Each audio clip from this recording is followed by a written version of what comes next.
Hey everyone, welcome back to my channel. I'm Kirk and this is the Art of Auto Painting. This week I'm going to show you guys how to do what's called color sanding and polishing. And if you had watched last week's episode, you know that I refinished this corner using spray cans. I repaired a deep scratch in the panel. And like I said, today we're going to go ahead and we're going to color sand and polish this area out and we're going to make it look really nice. Whenever you have refinished a panel, there's always going to be some kind of orange peel. Maybe very slight, maybe very heavy. It might be very tight orange peel.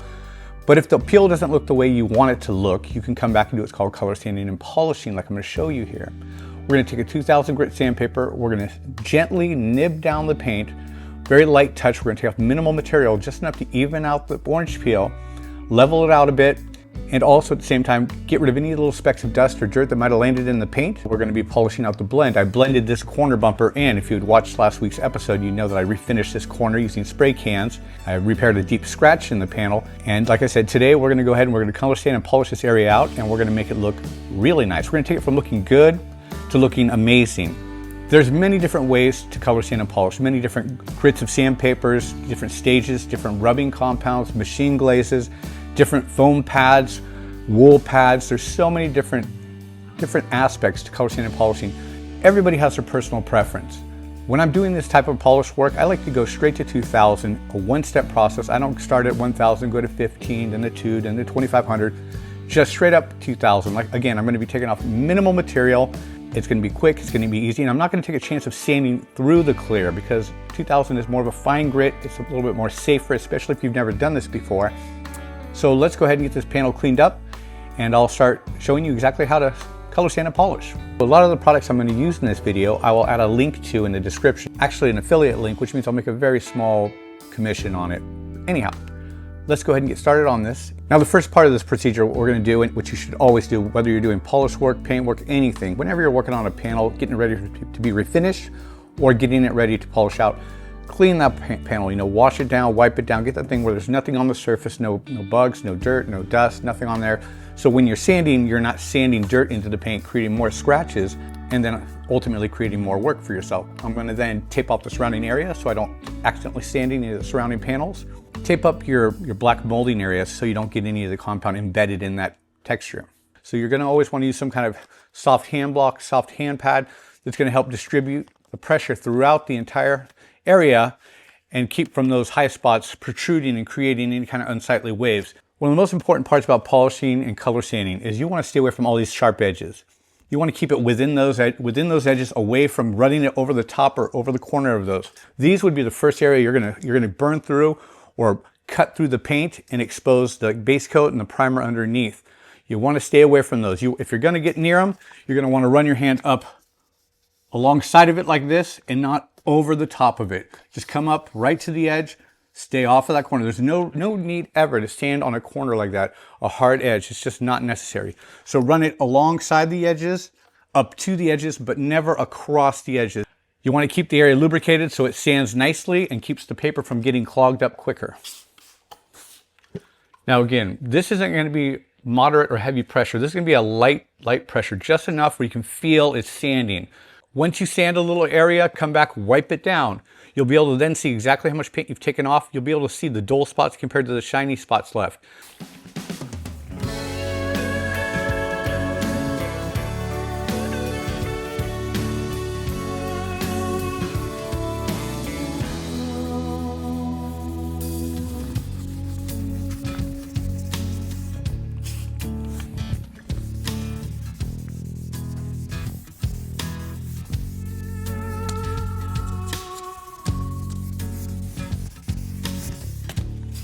Like I mentioned, you're just going to want to do one small area at a time, wipe it down, dry it off, and then it gives you a good idea, almost creates like a road map or a blueprint for where exactly you're at. You can see where the shiny areas are left behind and where the dull areas are. This still looks like the orange peel is kind of tight. I'd like to level it out a little bit more, and let's just continue sanding.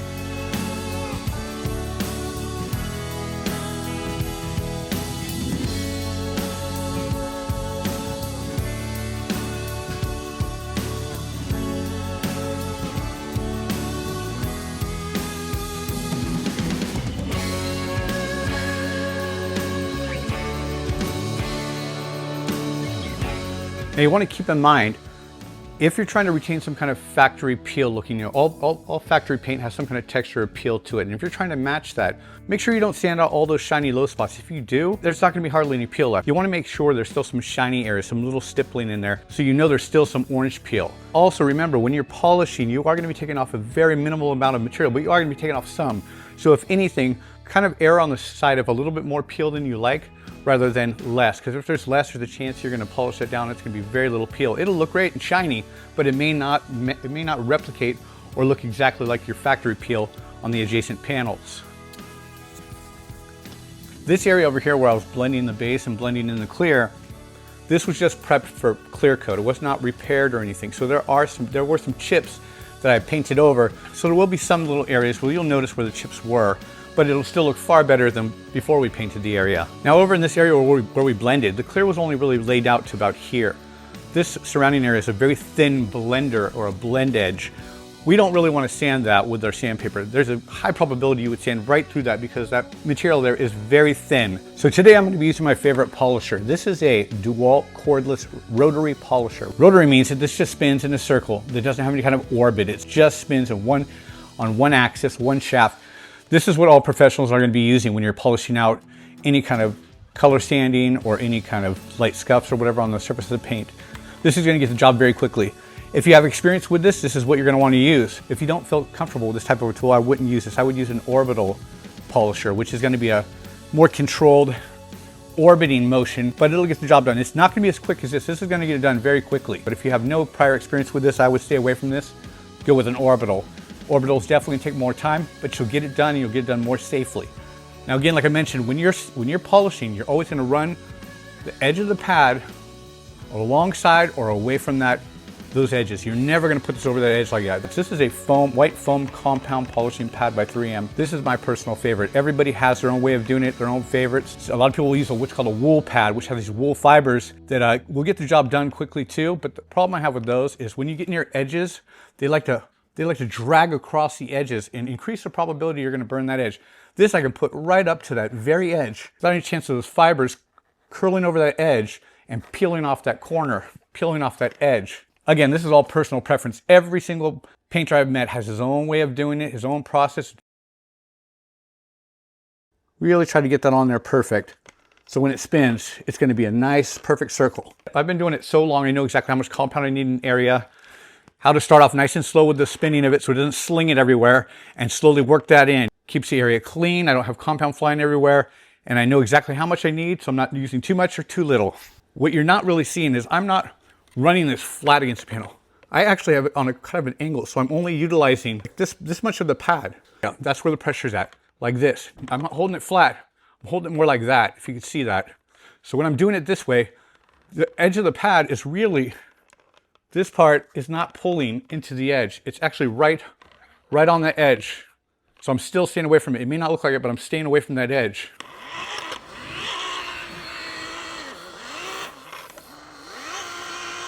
If you have to get near an edge, you always want the pad spinning away from the edge, never spinning into the edge. Again, into is going to create a high probability you're going to burn that edge.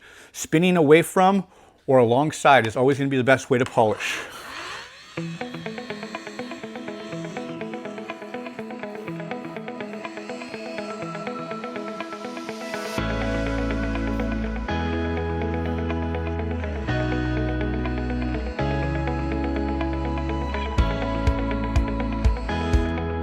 Again, just like with the wet sanding, you're going to want to keep checking every so often.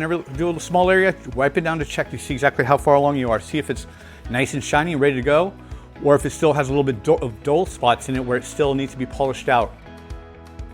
Yeah, so it's definitely not ready to move on yet. I can actually see some light scratches and some dull areas. Typically, you want to, when you do any refinish work, you'd like to polish it within the first week, ideally 2 to 3 days afterwards, where the paint is still soft, so it'll polish quickly.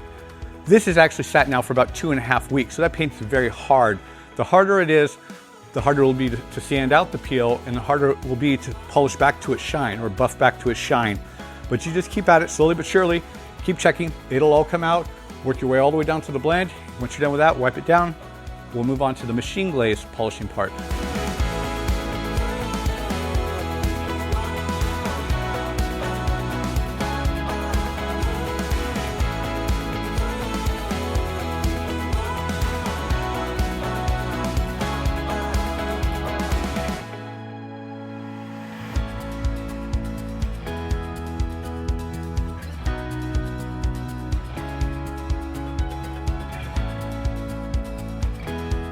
My Dewalt cordless, I like to keep the RPMs at about 1,000 RPMs. I feel like when you get this thing spinning too fast, you increase your probability for burning edges or burning through the paint anywhere. Keep it too low and it's going to take forever. I keep it at that spot where it's controllable. I know exactly how quick it's working. I'm not taking off too much material and I'm not taking a chance of burning off paint or burning the edges.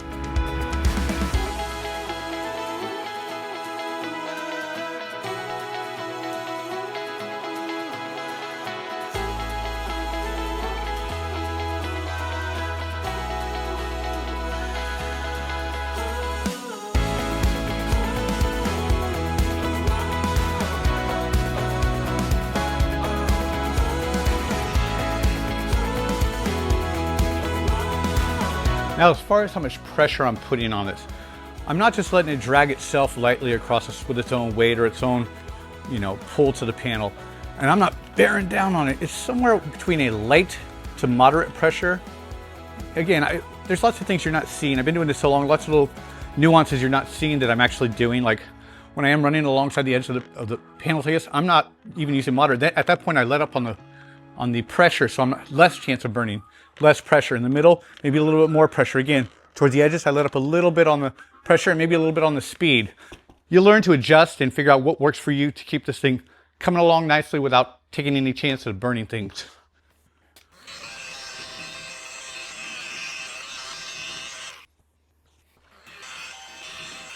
Yeah, and you always want to keep your polisher moving as you're seeing me. You want to keep it moving in a medium speed typically. You don't want to be going super slow. The slower you go into the spot, you're heating up that paint, you're taking off material, and you're going to burn through. You don't want to go so fast that you're not doing any work at all. It's a nice medium speed. A nice medium speed with light to moderate pressure is going to be your best bet.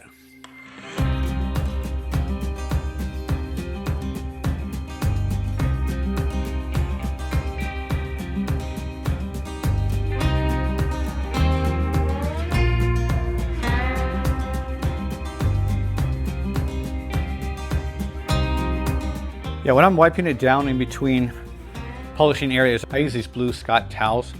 They don't scratch, they pull off that compound real quick. You can use a microfiber or any other cloth like that, a soft cloth that won't scratch it, make sure it's completely clean and or new.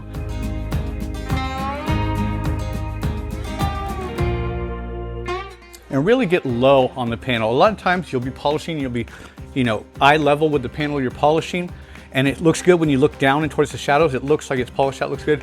Almost every time. It looks good, you get down there, you look up that panel, you're gonna see some light scuffing down here or some dull areas that haven't been polished out. Be very thorough. The more thorough you are, clearly the better the outcome's gonna be in the finished result.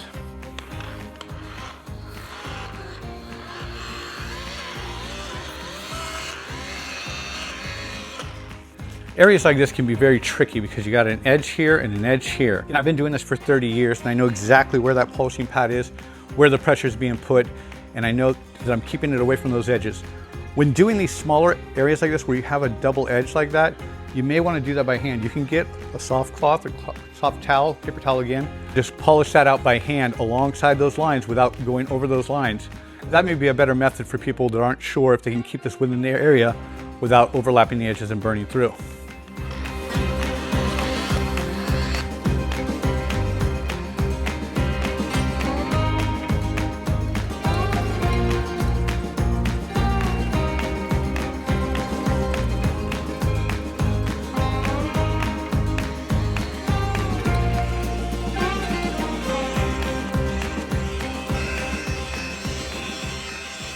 Now with this repair, we actually blended in the clear coat over in this area here. With your whatever you painted or whatever your color sanding and polishing, you may not have a blend. This may not pertain to you.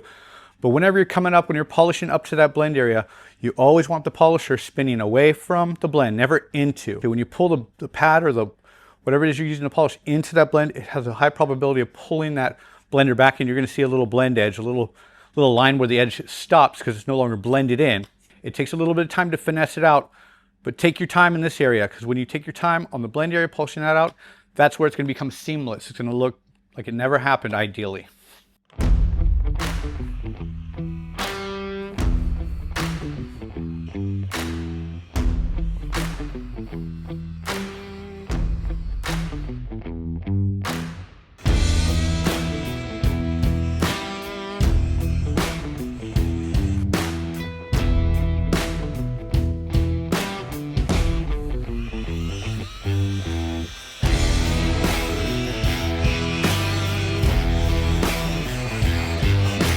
one thing I forgot to mention, not only do I mask off the perimeter so I don't scratch or burn or do any damage to what I don't want to be touching, whenever you have any kind of this matte paint in the vicinity on this grill, it's a matte paint, it's not a glossy finish, make sure that's completely covered up. In fact, I should put another piece of tape right here, because once you hit that matte paint with the compound and the polisher, the matte paint becomes shiny paint, and then you're screwed. You're gonna have to repaint that in a matte finish.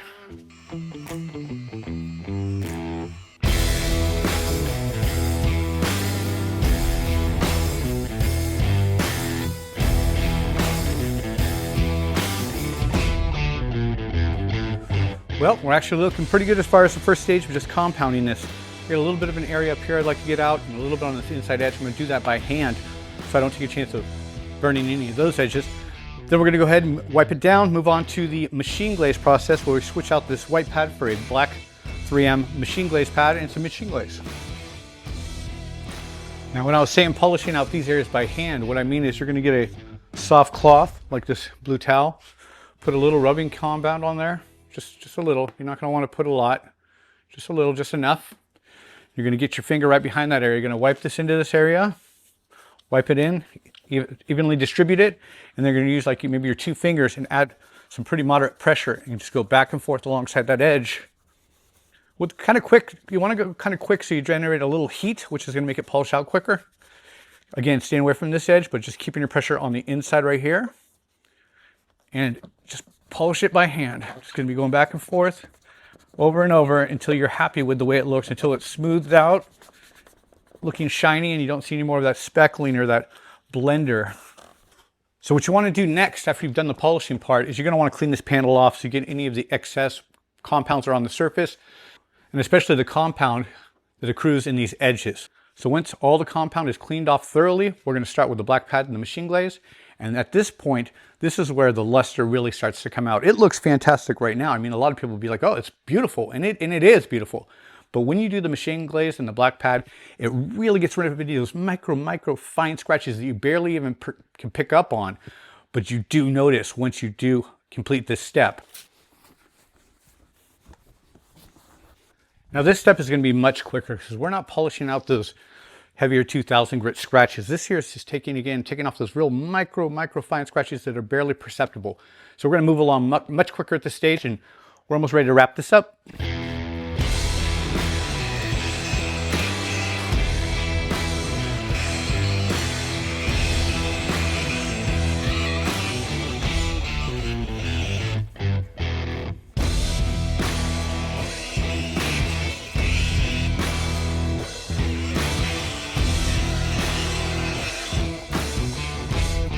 Now with any lighter colored paints, whites, silvers, light metallic colors, I'd be probably done at this stage. But with darker, deeper reds, darker blues and blacks, you kind of do want to go over it with this final step when you're using the 3M system. Again, this is the perfected ultra-fine machine polish. This is just going to make sure it's flawless. When you use this complete system step by step to the end, the paint is going to look amazing. I'm already very impressed. I'm very excited to show you exactly what this looks like. One thing I also like to do at this stage is peel off any tape where we taped off the adjacent panel where the paint's meeting up with paint. So I can give this a little bit of a polish to brighten that up so it kind of matches what I just did here. Again, be careful of the edges. You want to run it alongside the edge, not against the edge or not across the edge.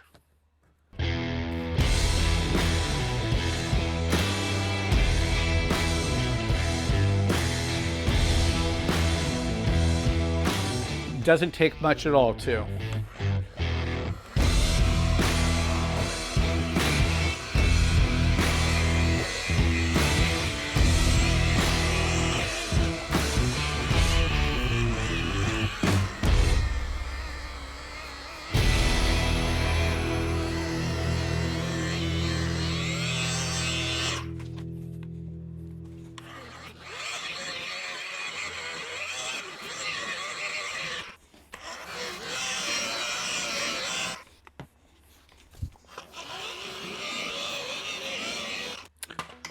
Okay, I'm now going to peel off all this tape, clean this up thoroughly, wipe it down, and I'm going to show you the results. Like I said, we're going to get up nice and close, and I'm going to go down the side of this panel so you can see exactly how that color sanding and polishing turned this decent paint job with the rattle cans into a Very nice paint job, a job that you would never have any idea this was done with rattle cans at home.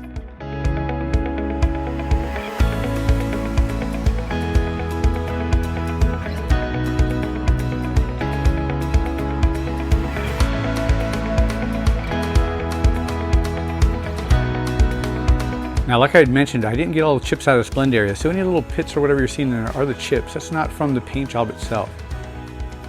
This rattle can paint job laid out amazingly well. I'm very impressed with these results. As you can see, the peel looks fantastic. The gloss is a very high gloss. Color match is pretty decent, like I mentioned in my earlier video. A little bit dark, a little bit more metallic, a little bit heavier metallic than I like, but I mean, overall, I can live with this, and I think most customers and most people could live with this. So this is inside my garage. I'm going to take it outside, show you how it looks in the daylight.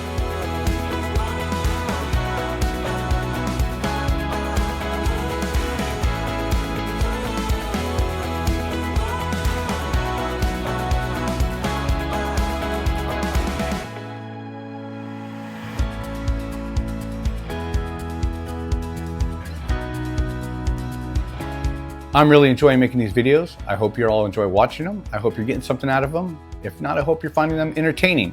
Stay tuned for my future episodes where I'll go over some more tutorials, some how-tos, and some DIY product reviews. If you found this video helpful and you're enjoying the content, please consider subscribing.